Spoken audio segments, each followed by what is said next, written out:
A lo largo de la historia del Imperio Romano se realizaron miles y miles de crucifixiones. La crucifixión era una ejecución común en su época. Si eras criminal y eras condenado, tu destino seguramente iba a ser la cruz. Estaba destinado a ser un espectáculo del horror, de vergüenza, de sufrimiento, a la vista de todos, de todas las historias, de estas centenares de miles de historias de crucifixiones. Solo hay una que trasciende, ¿sí? Solo hay una que marca un antes y un después en la historia de la humanidad. Esta crucifixión es única, ¿sí? Esta crucifixión es única porque el personaje de esta crucifixión es único. Los invito a abrir la Biblia en Mateo 27, a partir del versículo 45. Dice así: y desde la hora sexta hubo tinieblas sobre toda la tierra hasta la hora novena. Cerca de la hora novena Jesús clamó a gran voz diciendo: Elí, Elí, lama sabactani, esto es, Dios mío, ¿por qué me has desamparado? Algunos de los que estaban allí decían al oírlo: a Elías llama a este.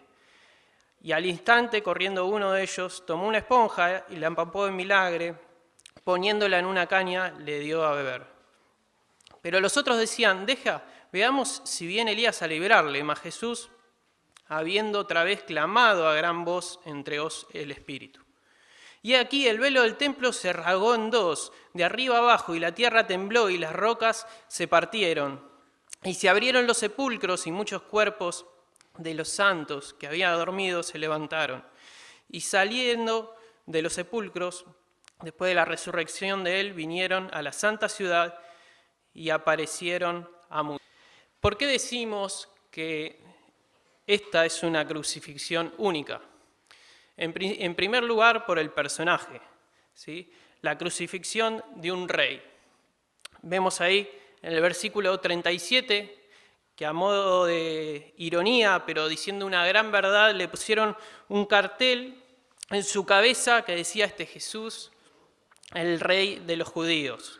No solo es única por el personaje que estaba crucificado, que era un rey, sino que es única porque lo consideramos un evento de proporción cósmica. Algo distinto estaba pasando al común de las crucifixiones.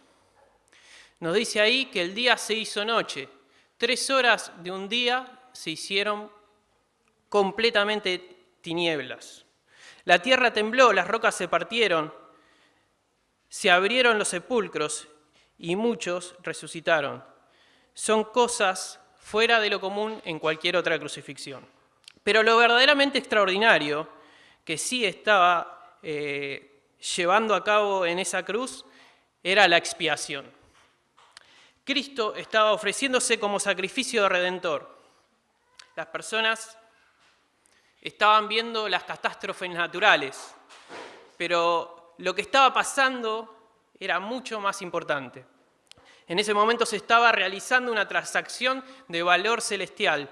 El pago se estaba realizando, la búsqueda de la satisfacción del Padre se estaba llevando a cabo. No era una muerte más, era una cruz como otras, pero era un momento único porque el que estaba ahí es único. Una crucifixión única porque Él es único. Los invito a ver algunos aspectos de la cruz y ver qué pasaba en ese lugar. En primer lugar, la cruz nos habla de un lugar de sufrimiento. Cuando dirigimos nuestros pensamientos a la cruz, no la dirigimos al material o la madera con la que estaba hecha ni a su forma, sino a aquello con lo cual ella se asocia. Y en su humanidad sufrió en esa cruz. Sí, dice Isaías 53:5, mas él herido fue por nuestras rebeliones, molido por nuestros pecados, el castigo de nuestra paz fue sobre él, y por su llaga fuimos nosotros curados. La cruz como un lugar de sufrimiento. No solo es un lugar de sufrimiento, sino vemos la cruz como un lugar de maldición. Gálatas 3:13 dice, Cristo nos redimió de la maldición de la ley, hecho por nosotros maldición, porque está escrito, maldito todo el que es colgado de un madero. No solo es un lugar de sufrimiento, no solo la cruz es un lugar de maldición. ¿Y de qué nos habla la maldición? Bueno, maldición es lo contrario a bendición. Y en ese momento que el día se transformó en oscuridad, la luz se apartaba del mundo, Dios Padre, podemos decir que da vuelta su mirada y la maldición se hace presente, la ira de Dios se hace presente y esta es la maldición. Sufriendo el tormento de la ira de Dios. Una cruz de sufrimiento, una cruz de maldición, ¿sí? Y en tercer lugar, una cruz de soledad. Hemos leído recién, Dios mío, ¿por qué me has desamparado?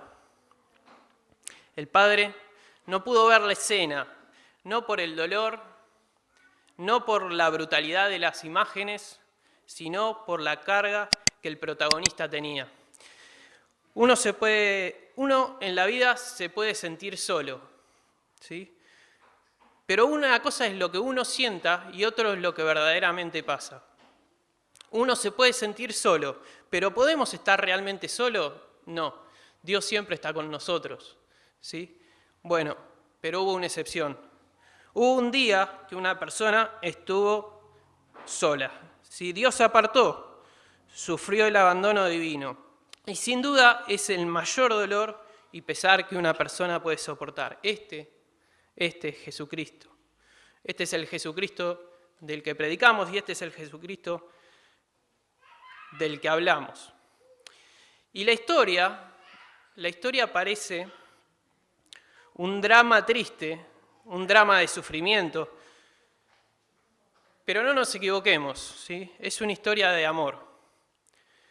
Es verdad, es una historia cruel porque está la cruz, es una historia triste porque está la muerte de por medio, pero lo maravilloso es entender por qué pasa lo que pasa, ¿sí? Y ahí quiero que vayamos, ¿sí? Jesucristo murió. Y vamos a basarnos en 3 preguntas para entender un poquito más. La primera, ¿por qué? ¿Por qué murió Jesucristo? Bueno, la razón es clara y sencilla. El pecado.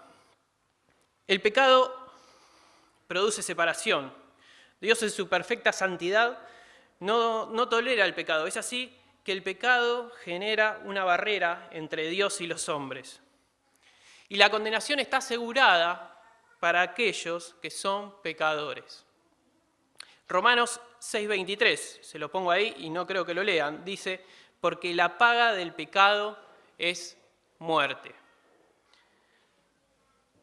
Pero Dios en su amor vino a reconciliar, vino a juntar esas dos partes, ¿sí? El pecado produce separación, la cruz, y cuando hablo de la cruz es la crucifixión, y cuando hablo de la crucifixión es la muerte. La cruz produce reconciliación. El pecado causa enemistad, la cruz trae paz. El pecado abre un abismo entre Dios y el hombre. La cruz es el puente sobre ese abismo. El pecado rompe la comunicación, la cruz la restaura. El versículo que tienen en pantalla, Romanos 6:23, dice, porque la paga del pecado es muerte. Pero no termina ahí el versículo, sigue.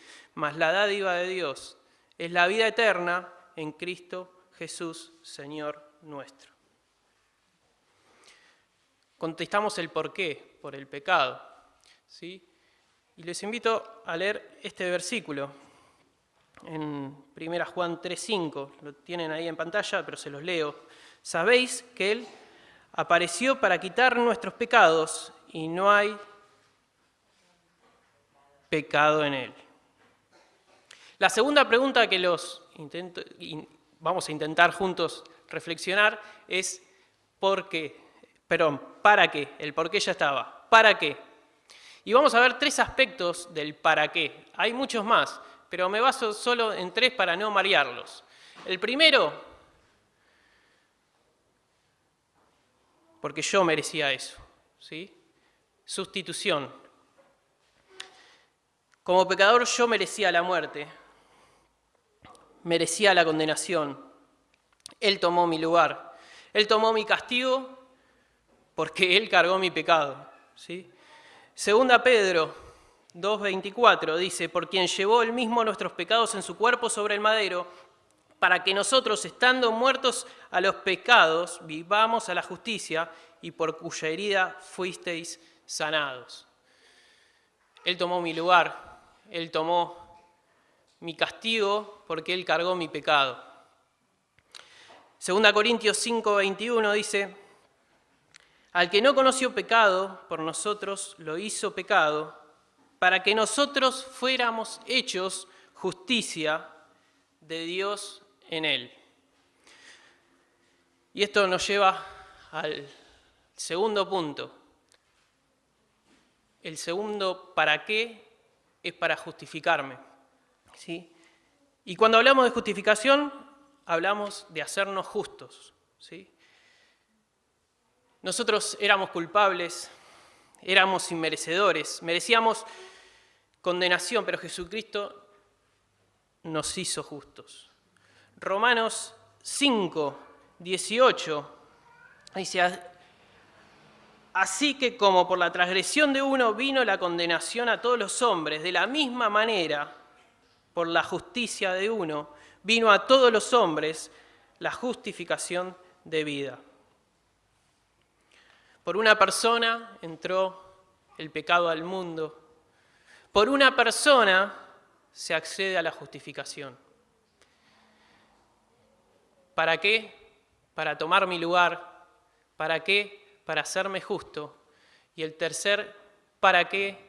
Es para redimirme. El concepto de redención es que Cristo vino a comprar nuestra liberación. Hoy en día, que está tan de moda hablar de la libertad, la verdadera libertad es la que propone Cristo. El hombre está bajo la esclavitud y la opresión del pecado y solo no puede salir de este problema. Jesucristo vino a pagar por nosotros. Jesucristo vino a pagar por nuestra libertad, ¿sí? A un precio costoso, ¿sí? Pagó mucho más por nosotros que lo que nosotros valemos. Dice 1 Pedro 1:18, sabiendo que fuiste rescatado de vuestra vana manera de vivir, la cual recibisteis de vuestros padres, no como cosas corruptibles como oro o plata, sino con la sangre preciosa de Cristo, como de un cordero sin mancha y sin contaminación. No con oro, no con plata, sino con su sangre. Y cuando hablamos de sangre, hablamos de con toda su vida, de una entrega total. No bastaba con una raspadura, no bastaba con un corte superficial. Cuando hablamos de sangre nos referimos a ese elemento que nos permite vivir.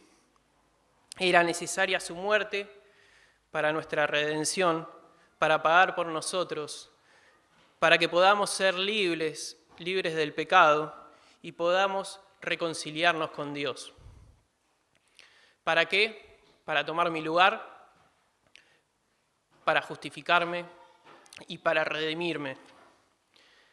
La última, en síntesis, sustitución, justificación, redención, todo eso es para nuestra salvación. Vamos a leer unos versículos que nos hablan de esto. El primer versículo, palabra fiel y digna de ser recibida por todos, que Cristo Jesús vino al mundo para salvarnos a los pecadores, de los cuales yo soy el primero. 1 Timoteo 1:15. Lucas 19:10 dice, porque el Hijo del Hombre vino a buscar y a salvar lo que se había perdido. 1 Juan 4:14, y nosotros hemos visto y testificamos que el Padre ha enviado al Hijo, el Salvador del mundo. Entonces, para sustitución, para justificación y para redención, esta es la salvación que predicamos. Ahora sí, ¿para quién? San Juan 3:16, lo podemos decir de memoria, dice, para que todo aquel que en Él cree no se pierda, mas tenga vida eterna. Y esto engloba a todo aquel que se sienta culpable, a todo aquel que se sienta inmerecedor de tan grande amor, ¿sí? A todo aquel que se considere pecador. Jesucristo murió por vos. Jesucristo murió por vos para que puedas tener vida, vida junto a Dios, cerca de Dios y en una eternidad de su presencia. Ahora, la historia no termina acá. La historia continúa, ¿sí? Creemos en su muerte, pero también creemos en su resurrección. Primera Corintios 15, 3 y 4. Dice, Cristo murió por nuestros pecados conforme a las Escrituras, y fue sepultado, y resucitó al tercer día conforme a las Escrituras. Y Cristo vive, no está muerto, Cristo vive.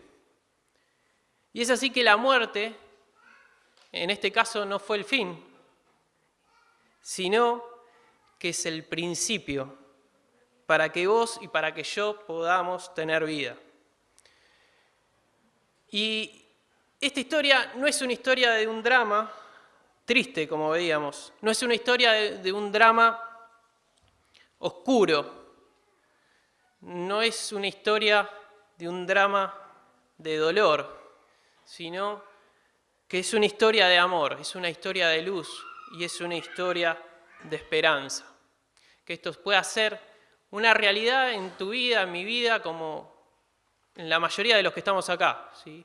Que tenemos a Cristo, en Cristo, nuestro Salvador, gracias a su muerte y a su resurrección en la cruz del Calvario. Oramos.